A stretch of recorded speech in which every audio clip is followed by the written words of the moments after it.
Bienvenue à toutes et à tous dans cette nouvelle édition d'Information. Et dans l'actualité, on va vous faire découvrir le portrait de ce jeune garçon qui a 13 ans et qui est atteint de diabète de type 1 depuis 2 ans. Et il a prévu de traverser la France à pied et à vélo. Akaro Avalé est parti lundi dernier de La Panne en Belgique et il va rejoindre Portbou en Espagne dans un périple de 42 jours. 2004 km vont être parcourus par l'adolescent avec des étapes dans de nombreuses villes. Avec cet objectif, lutter contre les discriminations dont sont victimes les diabètes de type 1, mais aussi pour récolter des fonds en faveur de la recherche. Il se veut aussi porteur d'un message d'espoir pour les malades, prouver que rien n'est impossible. Le jeune homme originaire de région parisienne et ses parents qui le suivent dans cette aventure était ce mercredi arrivé du côté du complexe Yuri Gagarin à Lille pour la 3e étape de son parcours.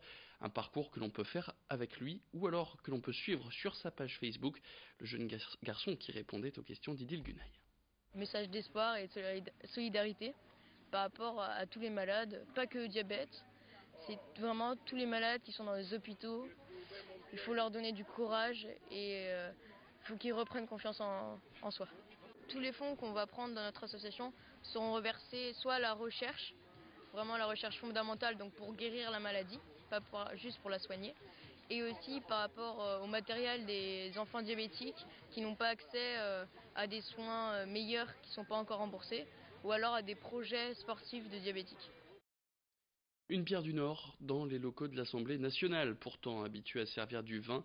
Depuis peu, le bar de l'Assemblée sert de la Moulin d'Ascq, une bière produite dans le Nord, à Villeneuve d'Ascq, comme son nom l'indique. Les commandes sont minimes, 10 fûts par mois, soit 200 litres environ, mais c'est un marché fortement valorisant pour l'entreprise. À noter que cette bière est un peu particulière car 100% bio. À l'origine de cette initiative, le député de la 2e circonscription du Nord, Hugo Bernalicis, c'est lui qui a eu l'idée de faire venir cette bière dans le bar du Palais Bourbon. Cette brasserie créée en 1999 produit aujourd'hui 5 bières différentes, dont la fameuse blonde servie aux députés. Une belle réussite pour Alban de Coster, le co-gérant de cette brasserie qui répondait à Brieux Gorgy. Heureusement, nos députés ont une consommation raisonnée et raisonnable, donc non, c'est anecdotique entre guillemets, mais c'est une dizaine de fûts par mois, donc à peu près 200 litres de bière blonde Moulin d'Ascq par mois. Évidemment, c'est pas ce qui va nous permettre de faire le chiffre d'affaires de la brasserie, et heureusement d'ailleurs. En revanche, c'est une belle fierté, une belle satisfaction pour une bière locale comme la nôtre d'être présent au niveau national et d'être bu au quotidien par les députés. Ça donne de la visibilité, évidemment. Donc on est très très content de pouvoir être présent à Paris à l'Assemblée. L'abus d'alcool est dangereux pour la santé, à consommer avec modération. Une bonne bière, pourquoi pas, à déguster samedi avec le début du Tour de France. Cette année, les coureurs cyclistes vont partir de Noirmoutier. Et pour que cette grande boucle se déroule dans de meilleures conditions, plusieurs entreprises vont collaborer avec les organisateurs du Tour, comme par exemple Doublé, basé à Avelin. Depuis 2002, elle s'occupe notamment d'installer les barrières de sécurité sur la ligne d'arrivée, de mettre en place les panneaux et les banderoles publicitaires ou de peindre tout simplement cette fameuse ligne d'arrivée avec les logos de partenaires de la course. En tout, ce sont 60 salariés qui vont participer au bon déroulement des 21 étapes. Et le rythme est effréné, ils arrivent la veille de l'arrivée de l'étape pour tout mettre en place avec leur flotte de 13 camionnettes et les 4 bus d'hébergement. Au total, ils installent jusqu'à 417 barrières, 20 tonnes de matériel sur 7000 km de parcours. Le dernier briefing, c'était mercredi, avant de prendre la route. Alexis Tessier y a assisté pour nous. On a à peu près donc là 70 personnes, on a une vingtaine de personnes des permanentes chez nous qui vont encadrer justement les équipes et le reste des équipes, des effectifs en fait sont des personnes qui font des études essentiellement dans le domaine du sport parce que c'est vrai que ça reste quand même des journées assez physiques. Donc voilà, ils sont formés après par les anciens qui le refont aussi d'année en année et par nos équipes permanentes. Une pression, il y en a toujours. Après, c'est vrai que nous, c'est un événement voilà, qu'on connaît bien maintenant. On est partenaire depuis 2002, donc forcément, nos équipes connaissent le terrain. Après, c'est toujours la nouveauté terrain, parce que tous les jours, il faut s'adapter à de nouvelles conditions pour s'implanter en fait, sur les sites d'arrivée. Et puis après avoir parlé du vélo, on va parler football en plein milieu de la Coupe du Monde. Les Français qui jouent d'ailleurs leur quart de finale ce vendredi à 16h face à l'Uruguay.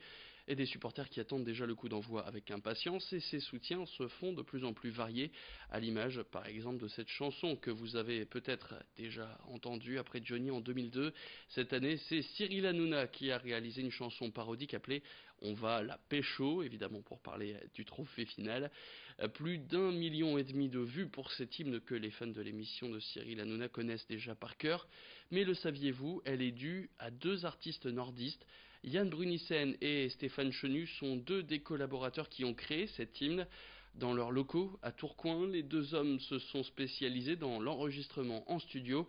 Une collaboration inédite et un sacré coup de projecteur sur ces studios nordistes, comme l'expliquait Yann Brunissen, l'un des deux coproducteurs, au micro de Brio Gorgy. On va la pécho, on va la pécho, on va la pécho, c'est peu comme mon frérot, on va la pécho. C'est un délire, clairement c'est une parodie, c'est un délire, c'est pour la Coupe du Monde. Voilà, c'est pour faire bouger les gens pendant la Coupe du Monde, etc. Et puis c'était aussi en fait un projet qui s'incluait dans le prime de TPMP, le dernier prime de la saison. Donc voilà, nous évidemment, ça a été un gros kiff. Et puis c'est quand même génial aussi de rencontrer un mec comme Cyril Hanouna.